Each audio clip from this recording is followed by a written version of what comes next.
And everything changed for me when September 11th happened. This is one of the towers of the world. And I looked around and I remember my mind was just like, is this the right thing to be doing? We FEU, we band of brothers.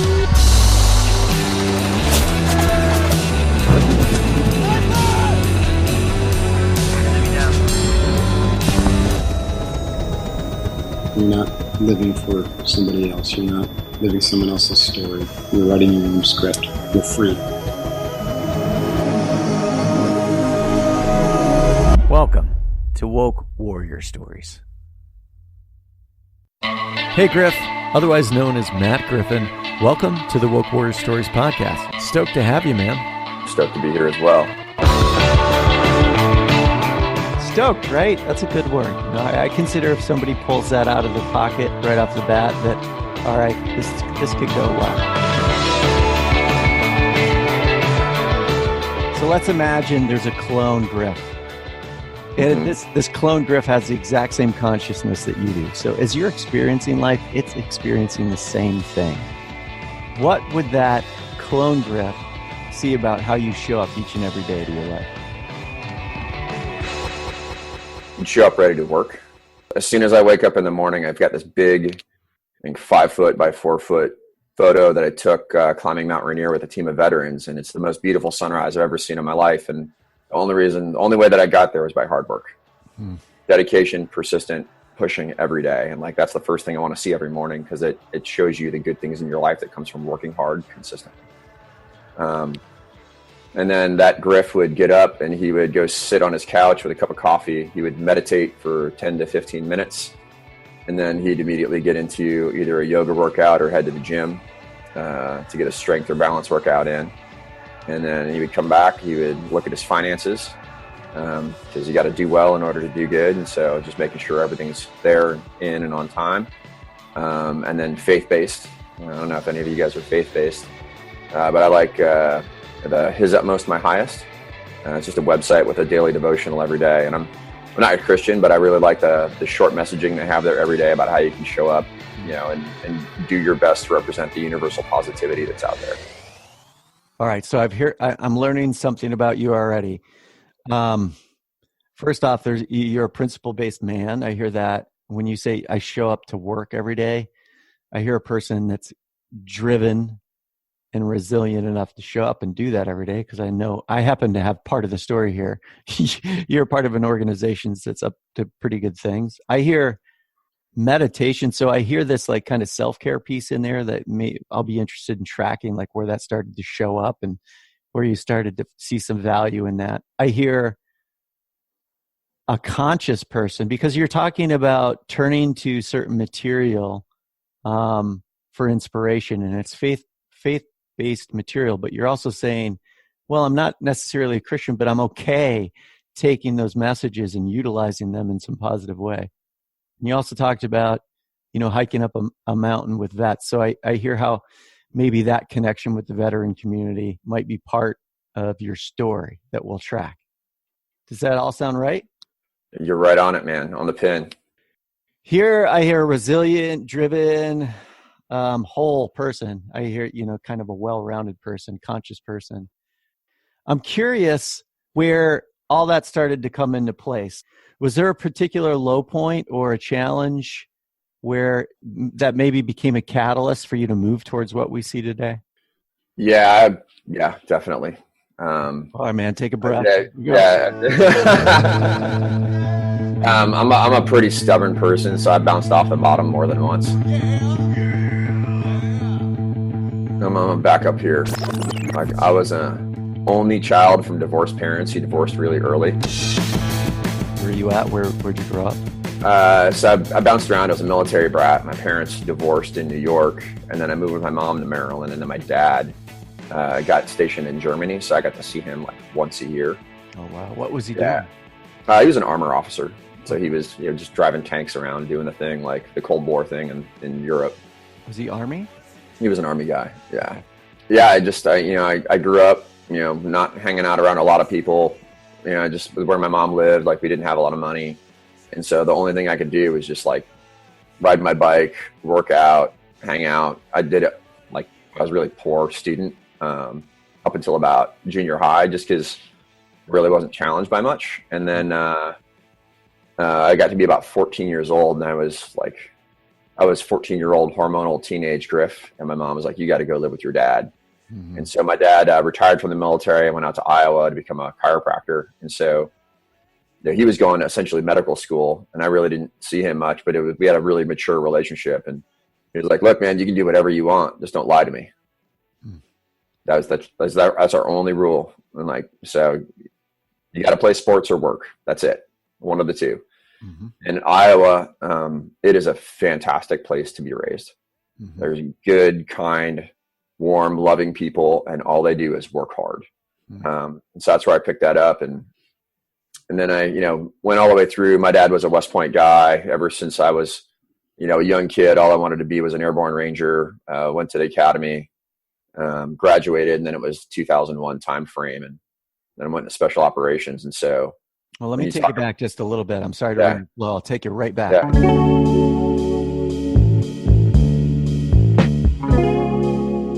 So you're growing up in a military family.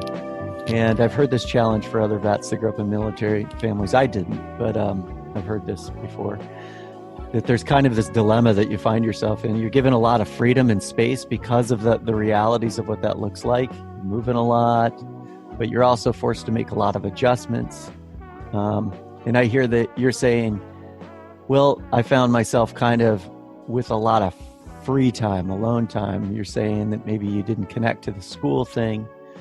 You took us to a place that, as you started to mature, you got a sense of the value of hard work, but maybe the military is a good option. I'm interested in that. So you're growing up in this family where you're seeing both the challenges and the benefits of it. For Griff, what's showing up on his radar is the possibility of that becoming a career. And not just any career. You're choosing, for some fucking reason, on Griff's table, there's the possibility that the special forces is out there for you.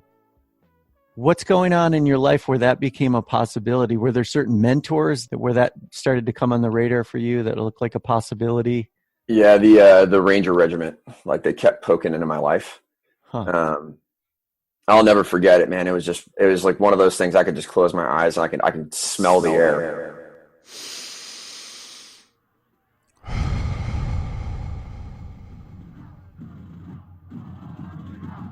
Freshman plebe year at West Point, Thursday before the Army-Navy game, they do some big pep rallies and everything else, and they do a military demonstration. It was on this football field. All of a sudden, the lights went black all over post. It was absolute darkness. Out of nowhere, this bird comes flying in over the top, minigun blazing, dropping brass. Fast ropes come out of the back. Rangers are sliding down that rope full of hate and discontent, grabbing up automatic weapon, just firing, and like out of the woods comes these two RSOBs, and like they're just on fire.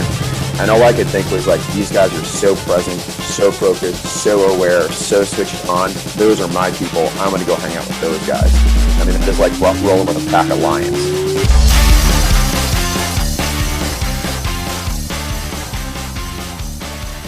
And then throughout my time there, like I just had all these mentors out of the Ranger Regiment, and they were all people that I just naturally attracted to. They were, thoughtful, kind, intelligent leaders who were very driven and hardworking. And like, those are just the people that I wanted to hang out with. And then when I was in officer basic course, one of my mentors there, he was the Ranger Regimental Fire Support Officer, and he just left the regiment. And he, pulled in all the top performers and for, pre-Ranger training. And I'll never forget, like September 11th that morning, him walking into the back of the class, shutting the door and saying, "Hey, everybody shut up," and like turning on the TV and watching the second plane fly into the towers. And it was like, you guys are going to war. What do we have? We don't. It looks like a new large plume of smoke. Only one time. From that moment forward, it was like there was no other option other than special operation. I asked you about, like what was the turning point? A turning point that you talked about is I hear a Griff that's open to being impressed by not just the hellfire of it, but you were tracking a couple things, and you're saying the present-centeredness, the confidence. You're pointing out to these other things that I'll kind of tease out as we go forward in your own story, why that's so important. And then you talk about when 9/11 hits, and I've been through this with a number of other vets. For you, there didn't appear to be any other option but to go towards it. What is it about you at that point in time where that appeared to you to be like no other option but to run towards it?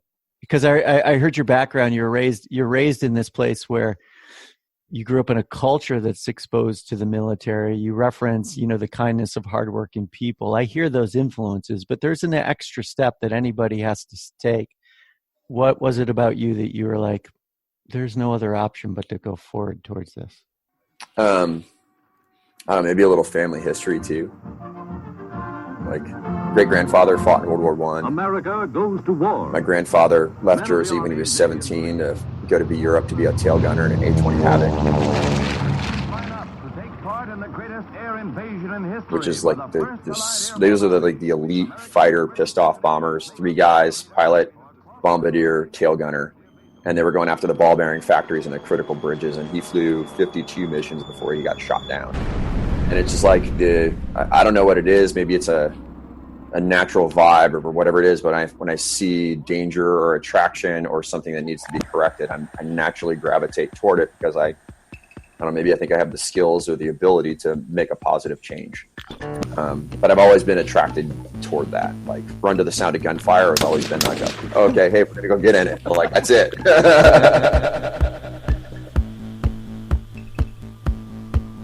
Well, that's an interesting thing for people that might not be familiar with the community to really listen to. And I'm hearing it show up for you. Perhaps I would put this term onto it. Where other people might see an invitation to run, you hear a call.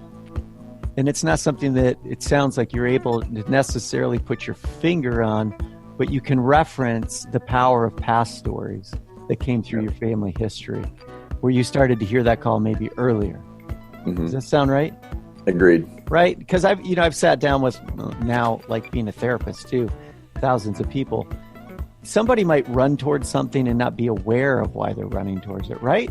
Does this sound right? I think it is, but like there's a present attraction to it. I don't know. People say, it's because of the military, but I've always been one of those people who's been observant. I'm a hunter. I'm a fisherman. You're always paying attention to the conditions, the weather, how everything's are changing around you. And I was just kind of raised, in that type of environment where. Who did that for you? It was my mom's brothers. Okay. And they started me out in hunting and fishing. And then when I got into high school, I got into wrestling. Right. And it was always, you want to get out on the mat. You want to wrestle the tougher guys. You want to go after the harder things. That's what makes you better. That's where you're present. That's where you're flowing, which we're going to get into later. But it's, those are the moments when I've realized that I can close my eyes and I can see those moments. You'll never forget them. They're imprinted on you. All of the other moments when you're not there, you have a hard time recollecting. But all those moments when you're moving towards something like that, you can taste it, you can feel it, you can smell it forever. Those don't go away. No, that's beautiful. I mean, I think you gave us a pretty clear window and where it was showing up. And I got to give you credit. And this often makes people uncomfortable, but I'm going to do it anyway. You're talking about like early on in life, you're saying, well, if there's an opportunity to wrestle the most competitive person, you move towards it. No, not everybody does, but you did. So I got to give you credit for that. Like, right? You know what I'm saying? Because you've seen plenty of people do the opposite, but we're getting insight into who Matt Griffin is. West Point, September 11th, 2001. Hey, I'm going to do this. All the guys I looked up to were all Rangers. Go to Ranger school, go straight through, get to my first unit. It was an amazing opportunity. It was the first striker company in the Army, and my commander at the time was Captain Brandon Tegmeyer, who's now the colonel of the regiment, Colonel Tegmeyer. One of the best leaders I've ever had in my entire life. I got honored to serve alongside of him, and we had a great time. And then, my focus was going to the regiment. As soon as I showed up first day, I was like, look, I'm going to do as good of a job here as I can for you, but as soon as I possibly can, I'm dropping my packet to go to the regiment. And I was fortunate enough to have a battalion commander, sergeant major, and company commander who were all former regiment guys. And they're like, yep, if you want to go, like, we'll support you in everything we do to get you there. So it sounds like there wasn't a lot of resistance or tension before you went into the services. I even teased you into that place if you just went right by it. You're like, nah. No, it appears to be you were kind of lined up. I'm curious. Everything appears to be moving in the right direction. Where did your first crisis moment show up, if you have one? It was at ROPE, so the Ranger Orientation Program. So it's the Officer and Senior Enlisted Selection Program for regiment. Now it's a 3-week course, but back then it was a 2-week course. But the first 2 days, you sit in a room filling up bubbles, psych tests, IQ tests. You know, do you like purple or red? Do you ever feel rubber bands squeezing your head? You know, would you rather be a florist or a mechanic? All of those questions, and you're just answering them all the way. And then, you know, the next 10 days is airborne jumps, physical testing, teamwork, skills, and orientation. The whole time the psych is watching you. Like, you don't realize it, but they're watching you the whole time, and they're tracking all your stuff, and they're looking at all your tests. And the final interview, the final day, they schedule on their psychological evaluation. Like, literally right before you go, they do a psych eval. And they bring you into this little teeny tiny white room, 2 chairs, white table. I mean, it's all white, and the Ranger Regimental Psych sits down with you. And he opens up the packet, and he peers into the depths of your soul. That dude told me things about me that I wouldn't figure out for the next 10 years. And the one thing that he got me, he's like, you don't have empathy. And to be honest, I didn't even know what the word meant. And then his whole evaluation revolved around that. And I left that room feeling like a piece of shit. And I understand why, because I didn't have like a horrible life, but I didn't have it easy. And everywhere I got, I felt like I got there because I worked super hard. And if the reason why you're not getting ahead is because you're just not working hard, it's on you. And like, that was the mentality that I had at the time because of the context that I had as a person. So that was kind of like a bomb drop moment, is what you're saying. It shot a hole right through me. I didn't even know what it was. I had to leave there and like go look up what the word meant after, you know, like no. So, and then they get up, right? And I got this huge hole in me, like not even like this guy just, you know, made me feel like a horrible human. And then he walks into the board, and it's 4 senior NCOs from the regiment and 1 officer. And then you walk into this interview, and then he tells them how to shoot holes in you. So I had this huge hole in me, and I was already wounded. And then you go sit in a room in front of all these badass warriors, and they're questioning your empathy. Like, I'd gone, you know, top of my class in school, done really well at West Point, sailed through Ranger School, done really well in my first unit, and I crushed all of my testing that week. And then I step into this room, and they literally put me down. Here you are on the other side of that bomb drop moment. By the way, you don't have any empathy. You take it in, though. There's something about you that's like, whoa, you didn't just kind of be like, well, whatever. No, there was a Griff that showed up in that moment that was like, oh, that matters and that hurts, which is an interesting thing. Meaning, like, here they are saying you don't have an emotional depth, but your response is to go further into this emotional spiral. What do you think of me saying that out loud? Like, how do you relate to that? No, it's true. It's how I felt. Yeah. So here they are saying you don't have empathy, but you're actually showing yourself that you have plenty of emotional depth and character because of what you're doing with it. But I hear you say on the other side of it, you're further exposed. So you got to go from that super, you know, difficult moment to a place where you got to play tough guy again. There's a period of time in between when you get selected and you actually show up to your unit. So for me, it was about 6 weeks.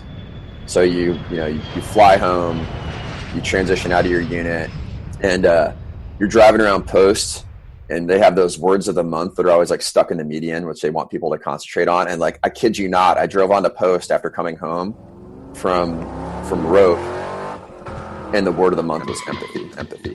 And, you know, I looked up some definitions. I looked about it. Like, I think I understood the concept, but I really couldn't feel it. Get to the regiment, you know, we're there for a train up, and then we deploy to Afghanistan.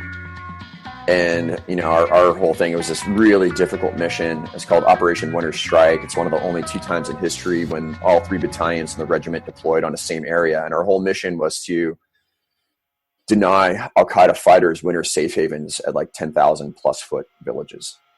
So they sent us up there in the middle of winter to go run these guys down. And if you knew anybody in the regiment from that time, they'll say that was the worst deployment ever. The most physically intensive, most demanding. And I'll never forget, like, rolling out of the front gate and seeing Bagram, which is a pretty good town by Afghan standards. It was the poorest place I'd ever seen. 50, 60 kids around the front gate, begging, skinny, cold, no food, barely clothed. And you're like, oh my God, I feel so sorry for these kids. And like, that was the moment, like, holy shit, this is empathy. And then it got worse. Drove to J-Bad, then we drove to A-Bad, then we drove to, now it's Bob Blessing. We lost Jay on that convoy going into that village. And then we went up into the mountains and we stayed there. Like, we were suffering, cold, miserable, feeling all these feelings. And the dawning moment comes, you go, holy crap. These people feel this every day. There's no escaping it. This is their reality. That's empathy. When you can feel the feelings of another and you come to the realization of the hardships of another that they're facing and the impossibility of them getting out of that negative pain and cycle. Well, I also hear there's something unique about you in those moments where you're giving yourself permission to keep going there. So that's an integral part of empathy too, is giving yourself permission to feel the feelings of another person. So let me rewind you real quick so we can really make sense of this moment as you go forward in your life story. So I hear you come shooting out of your childhood, all lined up to go into the special forces, but you're saying when you got there, here's the psychological profiling that kind of pointed out maybe some of the consequences of growing up the way that you did. You were a little top heavy. You took on a message, a pretty powerful one and a good one by all means, which is work hard. You got a lot of personal freedom to do that and really connected to the message. But I'm hearing you saying, you point this out on the other side of this moment when you're introduced to the concept of empathy. You don't just kind of drive by it, which you had the opportunity to do. You slow down enough to really start the journey. And you point out this really interesting thing that I've heard in a lot of people's stories. The moment that you invest and you actually hear it and attend to it, the messages start showing up. So immediately thereafter, there's like this magical moment, like the gong gets struck. You're like, empathy. And you take us into this story, you're leaping to Afghanistan, where immediately you're shuttled into a reality which demanding more empathy from you. You had the opportunity to turn away from it, but you went further into it. So let me ask you about that quality. If you were to have to name that, the ability to kind of give yourself permission, what was it about Griff at that time that you chose to kind of, take that in? Candidly, it was hubris. I don't like being bad at anything. That's interesting. Yeah. It's like, no, like I'm going to learn this. Yeah. I'm going to understand it. I'm going to go to depths at it. I'm going to be the best at it. Like if I'm going to get a challenge, if somebody tells me that I'm weak at something, then I'm going to practice it until I'm really good at it. So this is good for the listeners. So you went in with ego. You're able to say that. And at the same time, you're still getting benefits because I hear it, right? You're saying, yeah. I'm learning through it, but I entered in through hubris. I'm an achiever type. I'm an A. I'm a wolf. But I'm learning along the way is what I hear. Does that sound right? That's correct.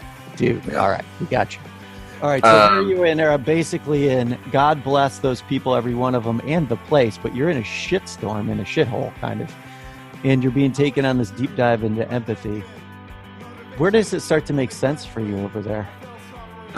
It doesn't. Okay. Take me to the place where it starts to make sense. That deployment was tough. The following deployment, we lost Pat. That was super tough. We lost a lot of friends, and like it was just challenging to see the conditions in which it happened and how it rolled out. Like it was Pat Tillman, right? Or like how that thing rolled out, being there on the ground, watching like my best friend, my daughter's godfather, shot through the face. Like RTO shot through the knee. My current business partner, Lee, was right there in the thick of it, like worrying about him, was my guy, and getting out there and seeing the ramifications and the rollout after the fact. For the listeners that don't know, you're talking about a person that was kind of in the media. He was in the NFL. Pat took the leap from the NFL and went into it was the Rangers program. It's the cover-up that shocked the nation, the death of Army Ranger and former NFL star Pat Tillman in Afghanistan. I mean, I knew him. He was in second platoon. Like, everybody's just so busy. Like, oh, that's Pat. That's cool. He's doing his job. Like, nobody cares, right? Like, he's just a good person. Like, people like are, attracted to him, but like, you're just so busy focused on your job that like you don't lend any weight to that stuff. I gotcha. The ramifications after that, I have to say there was a time in my life where I poured out my karma cup. My wife was pregnant with my first daughter.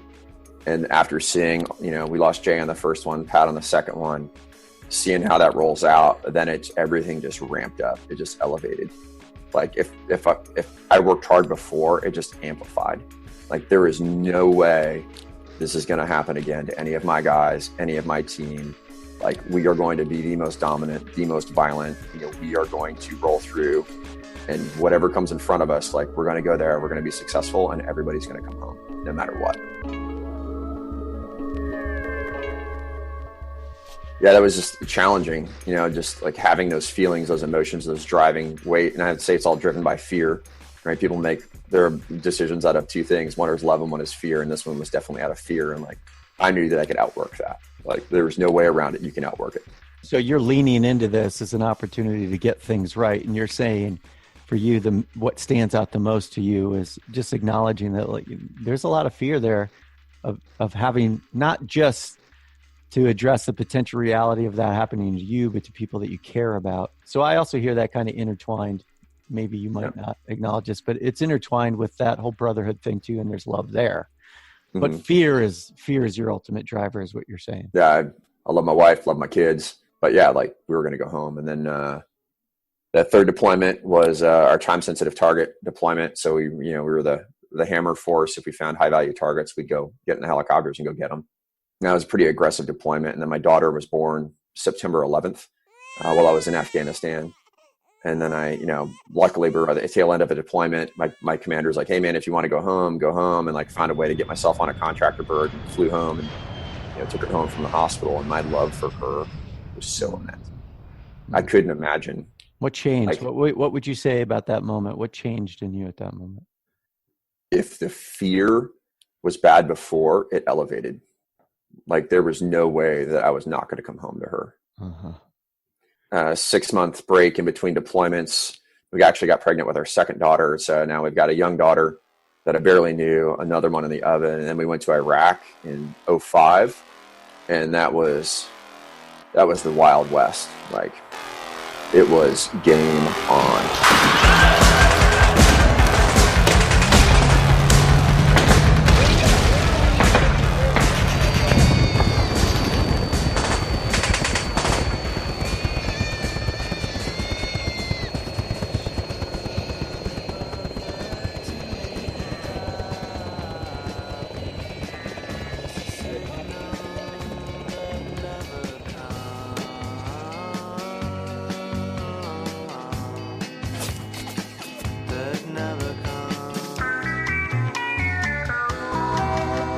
From that moment where you consider the bomb drop, everybody has one of those.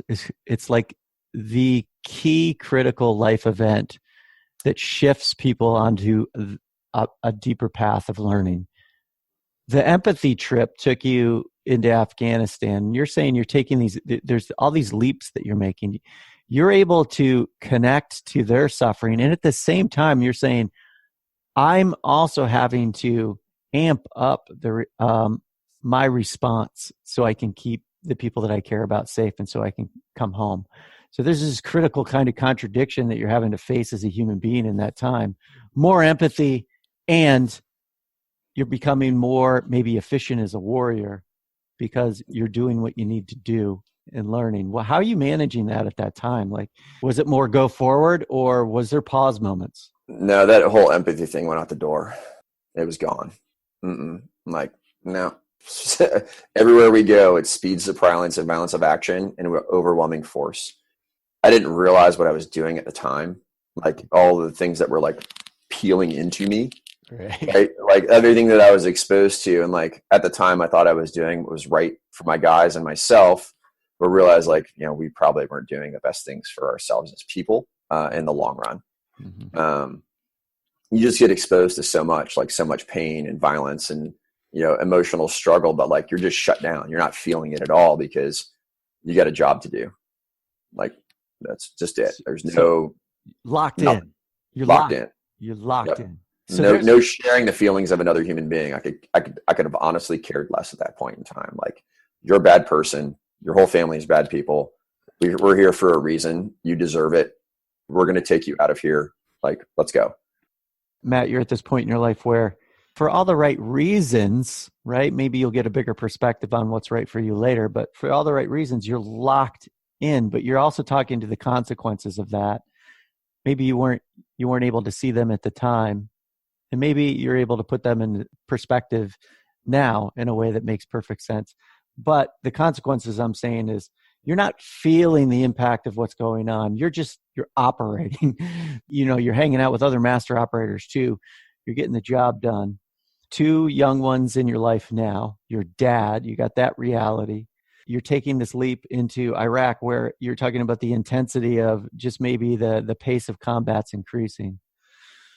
Was there a place where it started to make sense for you, where it started to slow down a bit and you started to pick up the pieces? After that deployment from Iraq, my 5 years were up. Like I really didn't see the war ending.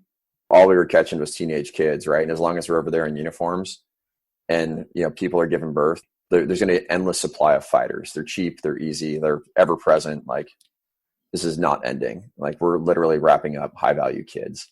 We weren't doing it right. Was that adding frustration or were you just like, I just got to get beyond this? I just got to get beyond it. Like you give us a name and a face and an image, like we're going to go run them down. We're going to bring them back. We're going to be successful. Go to bed, wake up, work out, eat, repeat. Like, that's it over and over and over again. There was no stopping it. Like we were on that train and it was going. And then I got out of the military. I took the first job offered to me. I was a home builder. And now I'm home. I got 2 kids in a tiny little apartment with my wife. I'm going to work, 7 a.m. to 5 p.m. every day. And I am like plummeting, just drinking a lot.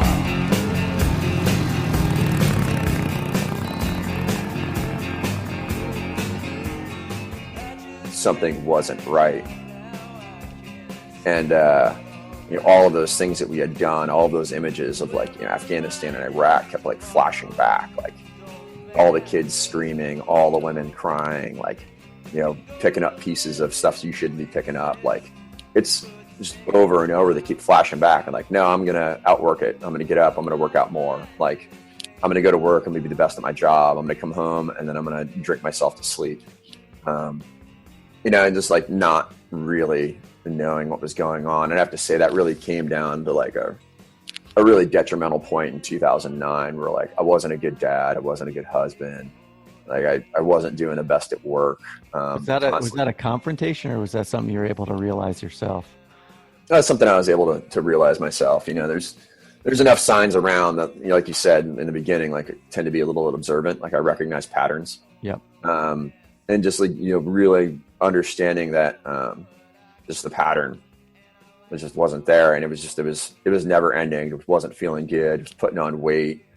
Never having good conversations with everybody. Professional relationships weren't going well. Personal relationships weren't going well.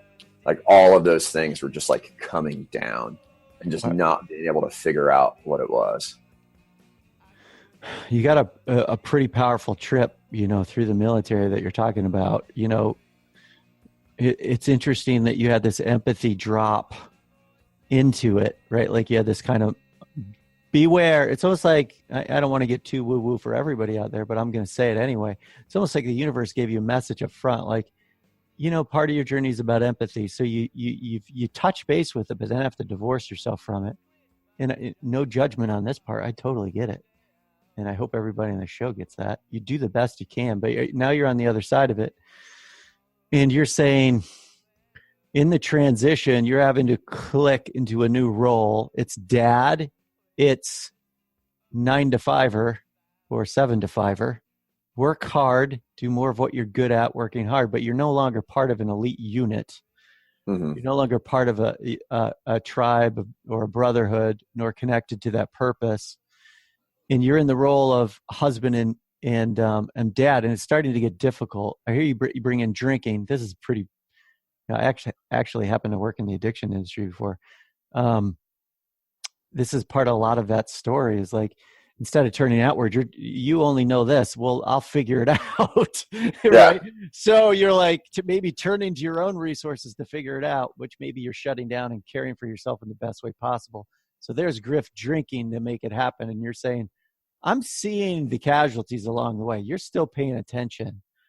So where did things start to shift? What did you do? When the market crashed in 2008, I got picked up by a company that was doing remote site medical work. Mm-hmm. And so this is right when Obama transitioned to office. The contractor boom rose up in Afghanistan and Iraq. All these contractors are going. They needed clinics and doctors and medicine to support their operations because the U.S. government wasn't paying for it.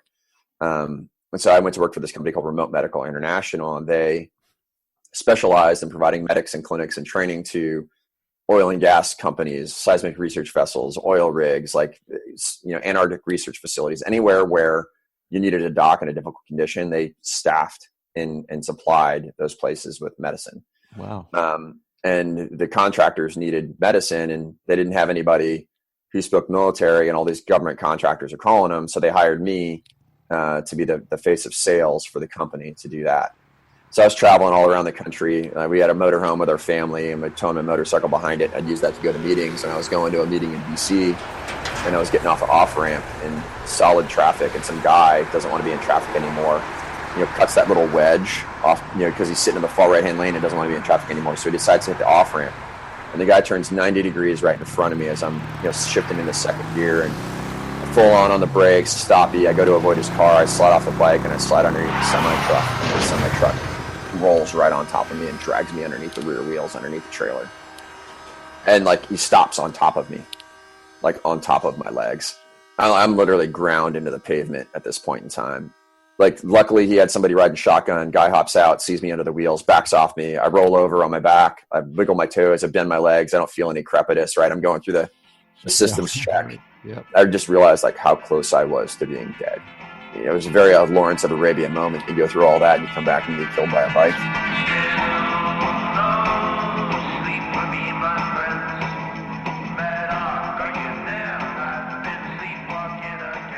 You're referencing that as kind of a wake-up call, right? Because you're saying, on the other side of my service, I found myself disconnecting. Mm-hmm. You're doing your best you can to manage all that stuff that you have to manage, right? And then here comes this event, and the event is you're about as close to death as you can be, and you've been close to death before. Yeah, and is that the last memory I want my kids to have of me? Is the dad that was working super hard, aggro, drinking at night? Is that the image that I want to leave my kids with? Yeah. That's that low point where you come to those realizations, that could have been their memory of me.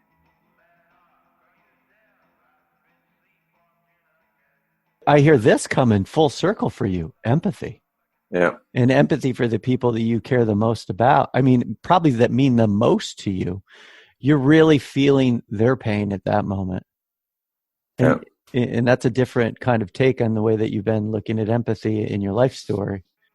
So I came back from that, learned to, get up and walk again. And then a couple things happened. I was like, all right, if I'm going to get in shape, I'm going to get in really good shape. So I got into P90X, and, at the time, man, I was heavy. I was fat. I wasn't doing well. And so I was really, I was hurt too. Right. And what was the damage, just out of curiosity? What ended up happening?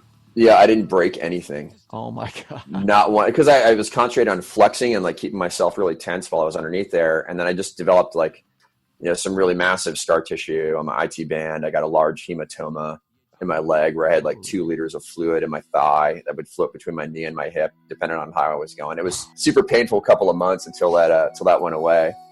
It's so funny. It's the P90X yoga, I think day 5 is yoga. The great thing about Yoga X is it's going to focus on your weak spot. I hated stretching. It was never a part of my workout routine or life.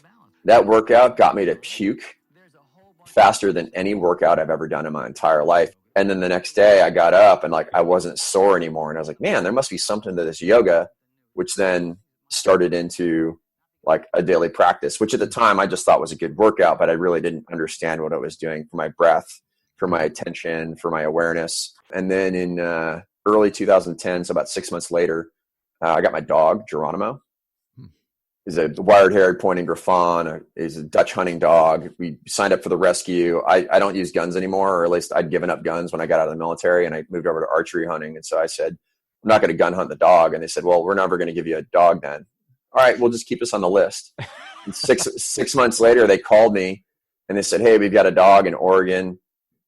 He's gun shy. Would you want him? And I said, yep, we'll take him. We got him, and he was a like completely out of control 2-year-old German sport dog. Literally a month before I got hurt, my wife just bought me a brand new mountain bike because I love mountain biking. She's like, you need to take that dog out and just go run him. Just go get on your bike and just go pedal around. And I went up into the mountains behind my house and ran the dog around. I came back that afternoon, and he was like the best dog ever. Like best thing ever. And she's like, well, you just got to keep doing that. And so I started mountain biking a lot. You know, where we live is in the mountains. And so no matter what you do, you're going uphill for the first 30 minutes to an hour. And in those moments of like physical brutality, pain, and breathing, all of those emotions, all of those things that I was dealing with, just grinding through my head. And I was just like working them out. 30 to 40 miles an hour, nothing but the present, you and your dog out in the woods. And then I got down to the bottom. I was like, man, I feel great.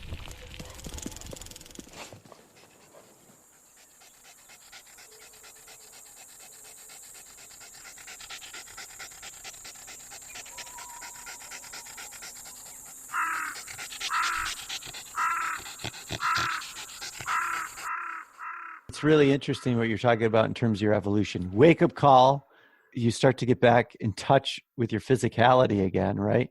In addition to the physicality, here comes this kind of, it's almost like a sneaky piece. Here comes yoga.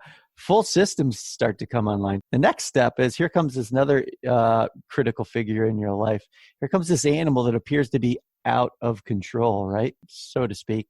You end up going on a little adventure with your dog. Your emotional self starts to come online again.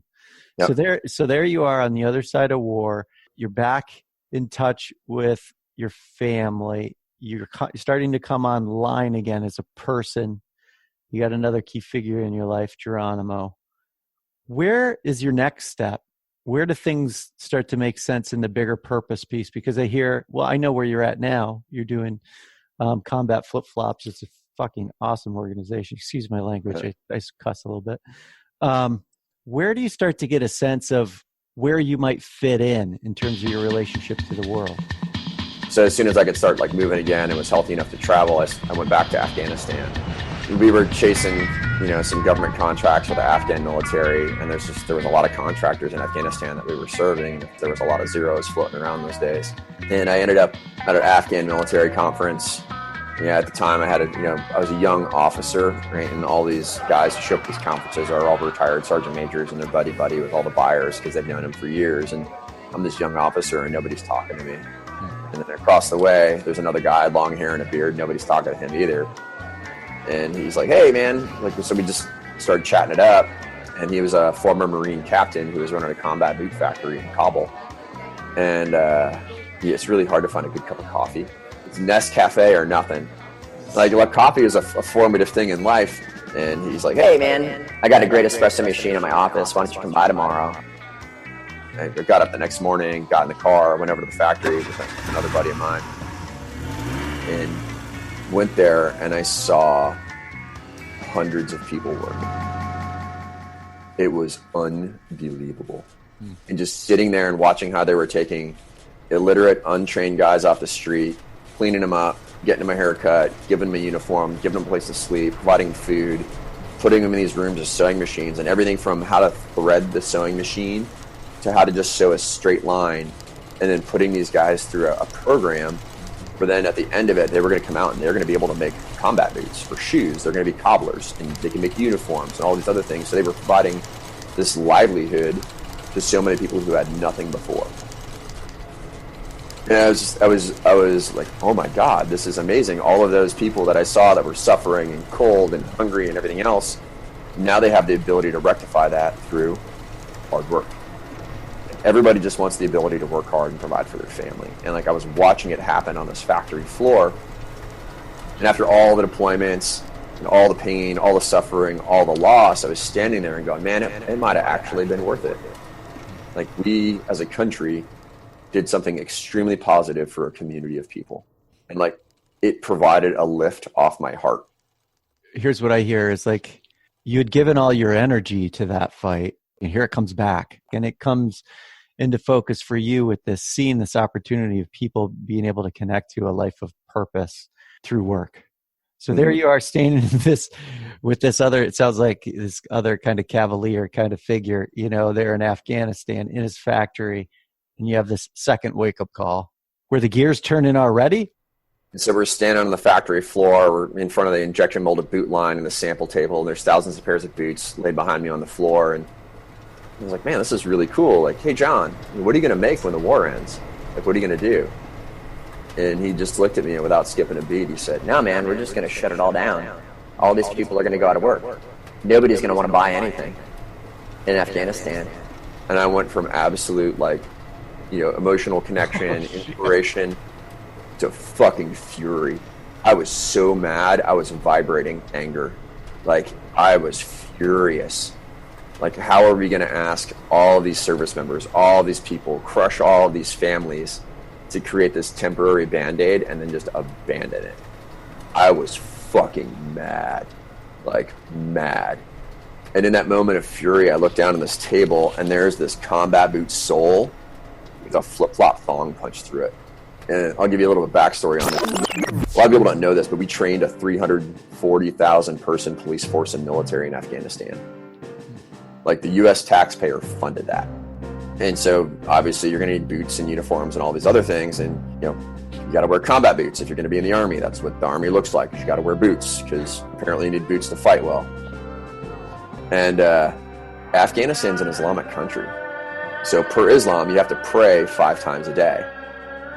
So here we are taking these, or nearly 50% of the recruits are illiterate, never been in a formal training environment, never been in a school. We're expecting them to show up the training centers to be a military, having the same basic set of skills that U.S. teenagers have when they join the military, like being able to read, being able to tie your shoes, like knowing how to wear a belt, like all of those things. We expect it, but it's not true. So here you have all of these young recruits who have never worn a pair of shoes with shoelaces on before. And now they have to take their combat boots on and off 5 times a day to pray. The military was losing tens of thousands of man hours every day because of shoelaces. And so John, being a creative dude, is like, well, I'm going to make a military-looking flip-flop, so a culturally relevant piece of footwear, so these guys can wear this stuff in garrison, they can do their job, and then they can get back to work. Like, we're going to solve this problem. So John's a problem solver, like through and through. Yeah. And like, I was like, dude, it's ugly and cool. I was like, man, like, combat and flip-flop, the juxtaposition of the words, like to fight, to take a 180-degree stance change on an object while saying that both are still needed. Like, it's all like bouncing around in my head. The light bulb goes off, and I just look at John and I go, John, can I run with this? And he's like, yeah, man, sure, go ahead. I set it down, and I walked out of the factory. I got in my car, drove back to my Afghan hotel room, got on GoDaddy.com and looked up combatflipflops.com, and it was open.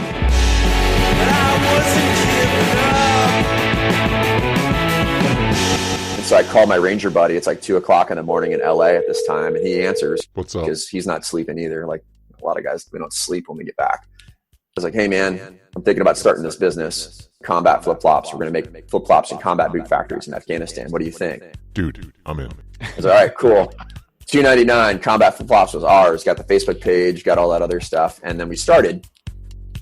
So it was Donald Lee, who was a guy, he was one of my fire supporters in the Rangers, myself. And then I'm getting healthy. My sister-in-law marries a guy named Andy. He's our president of our company now. We ended up becoming really good friends. And so the trio was together. And, you know, later on that year, we started designing footwear and selling stuff. And Andy, I'd gotten him on the mountain bike train as well. So now it's Geronimo, Andy, and I up in the woods.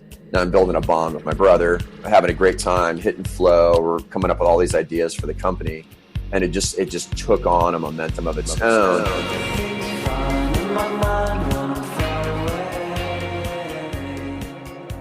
This is your light bulb moment. This is what we could call it your coming to Jesus moment, right? Like, meaning, I hear an interesting thing in your story. It was almost like you got this message, empathy, from the beginning. And then where it really started to make sense for you in life, where you walked through the gate, where your life really started to make sense, was this idea of serving people. And the way that you were able to do it was connecting empathically to the value of the people that you had to go to war with. So it was this ultimate empathy step. And the only way that you got there was showing up in that factory that day, right? It's like everything came full circuit for you in that moment. So flow was on the other side, is what I hear you saying. Yeah. Pretty exciting moment for you. It sounds like new people are coming in your life in terms of relationships. New bonds are being created as well. Immediately you get some momentum. So you lock it in, you're on board. You're there for combat flip-flops. The idea is just sets, lights fire, and there's immediate momentum. Where are you at now, and what was the key to getting to where you're at now? I'd have to say forgiveness. Like, it's like as healthy as I was feeling, as fun as this stuff was, like all that stuff was still dragging on back. Like, you could go out and have a good mountain bike ride, still have a good business meeting, do all these other things, but as soon as you sit down on your couch, like all that shit flashes back at you again. Right. And it was relentless, and it just never felt like it was overcomable, ever. Like no matter how good things were, as soon as you sat down and you were in those quiet moments, it all comes flooding back in. Yeah, there was a pretty close moment where it was all going to end. I just sat down and like, what am I supposed to learn from this? And that final like kind of moment, and a word like out of nowhere from the universe, whatever you call it, like the word I was not expecting to hear, in the way that I wasn't expecting to hear empathy a few years earlier, was forgiveness.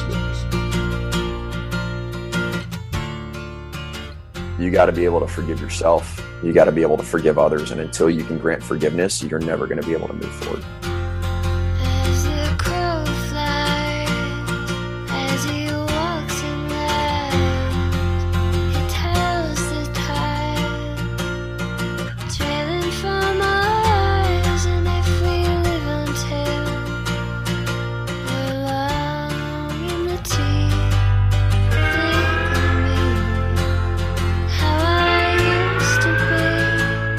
We could never stay forever, 'cause you know we're destined to go cold.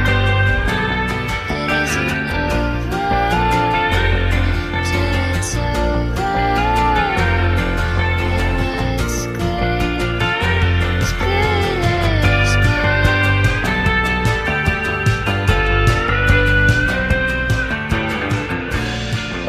So there you are at your moment of darkness. Just so I can speak directly to the issue. The ideas and thoughts of like putting an end to it all when suffering is great. Some people call that suicide, right? Some people call that like checking out, whatever. Meaning it becomes a reality in terms of a way out. And a lot of vets have been put in that situation.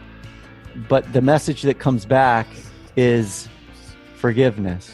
I got to give you credit again, though, because you're still paying attention, right? So there you are in this critical moment of suffering, but you're listening and you're being attentive to like, what do I really need to do for this all to work for the right reasons? So you come up with forgiveness. All right. I don't think I came up with it. No, that's what you ended. It's a good point. You ended up. Yeah, you ended up. Yeah. It gave me like a significant pause. We struggle coming out of like this, Judeo-Christian society. Don't kill, don't lie, don't be mean, do all of these other things. And then we stick you through the military, through this grinder where we glorify violence, we glorify death, we glorify all of these other things. And then we pull you out of the machine and they say, okay, you can't do that anymore. Right. Well, are these not values of my culture? Like, are these not? And then you start to realize like, wow, man, I made a significant departure with the values that I was raised with. Went to the complete dark side, and now I'm left holding this bag of like shit. Like, what do I do with this? Right? Like, how do I get rid of it? The stink won't go away. And that really just comes with forgiveness, man. You're young, you're stupid, like you're doing what was best. Like you're doing like what society tells us to do. You're doing what your leaders tell you to do. And then they don't realize what they're doing to you in the long term and how much that hurts. And so you got to be able to extend forgiveness to yourself and to others in order to be able to move forward. I also hear something in your journey that maybe other vets can be familiar with. You enter for the right reasons. You're caring at the beginning, but there's a consequence into the way that you're serving that ultimate goal. And that's the actions that you take. And, you know, you're a human being just like the rest of us. So on the other side of it, you're saying the challenge for you is making sense of all the actions and the behaviors. That was you that had to do that, right? So the ultimate answer for you is forgiveness. I hear Buddhists say it this way. They say, be compassionate. Yeah. Meaning like we find ourselves in situations, there's a bigger part of us besides just the person making the decision. There's all these other factors that in terms of where we end up. Can we have compassion for ourselves? Yeah. Well, you know what compassion is, right? It's empathy plus action. Like sympathy is just recognition. Empathy is feeling it. Compassion is recognizing it, feeling it, and then taking action against it. Right. Like you have to extend compassion to yourself. Otherwise you can't extend it to others. Right. So there you are. You're the CEO or co-founder. Are you co-founder? Is that what you consider yourself? Co-founder, CEO. Co-founder, CEO of Combat Flip Flops. You're moving forward with that. What's exciting you about where you're at now and what's coming up?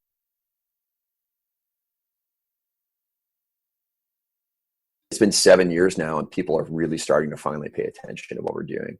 We got on Shark Tank. We did that. It was great. Like big user acquisition, like brought thousands of people over to the mission. It's been awesome. And so finally now we've got a financial institution who came on and like backed us.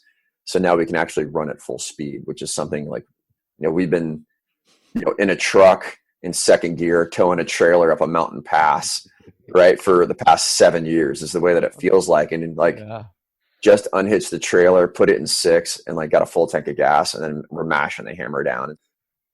So if you really want to know what's most exciting to me, it's the fact that there's going to be little girls in Afghanistan that are going to school because some crazy dudes decided to make a flip flops and start this company, and they're supported by thousands of like-minded people who want to extend empathy. They want to extend compassion, and they're going to do it with hard work and action. And we don't have to wait for some MBA elected official, some guy wearing stars in a uniform to tell you the right thing to do, because I think we've proven over the past 18 years, all of those guys have been wrong. Let me lead you to the close here. But first I want to say, it doesn't sound crazy to me. It sounds like a resilient man that was attentive to the lesson of empathy, that had the resources to actually put the idea and insight into motion, the perseverance to end up at a point in time where you can not only just make it an anecdote about where you've been, you're able to give back to those people and to do something amazing for the community as well. Man, I fucking commend you. That is amazing what you're doing. So here's the exit question. Let's say you have 2 children, you said, right? 2 girls, yep. 2 girls. All right. So let's say it's Grandpa Griff. It's 30 years down the road. Let's say you're at a party for the growth of your company. Let's say you hit the $1 billion mark for Combat Flip Flops. Well, your daughters show up to celebrate, and your daughters now have their own daughters, and they come up to you and they say, "Grandpa, we've been having a hard time because at school people have been talking about success and we have no idea what it means." What would you tell your granddaughters? That's a fantastic question.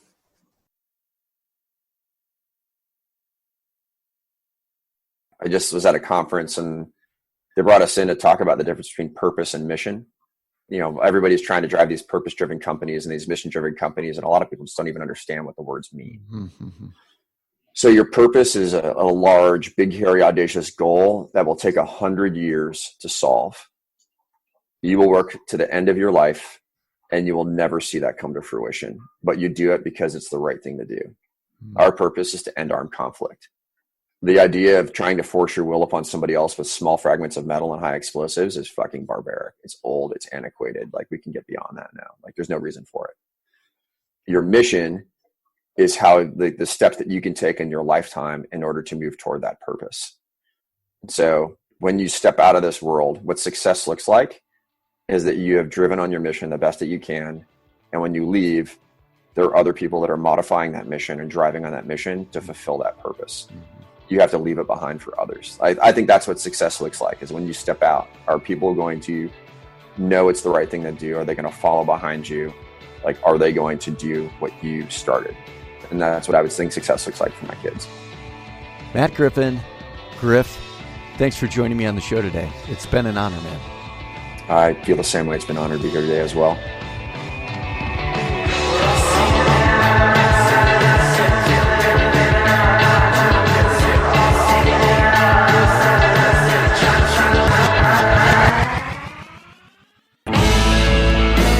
All right, folks, that's a wrap on the Woke Warrior Stories podcast. If you want more information about our guests and/or want to check out our products page and/or upcoming events, visit TOOWimedia.com. And while you're there, don't forget to check out the causes of our guests featured on their episode page. Also, if you dig this show, review it and share it. It really helps us out. All right, folks, wishing you grace and strength for the storm today. Catch you on the next episode.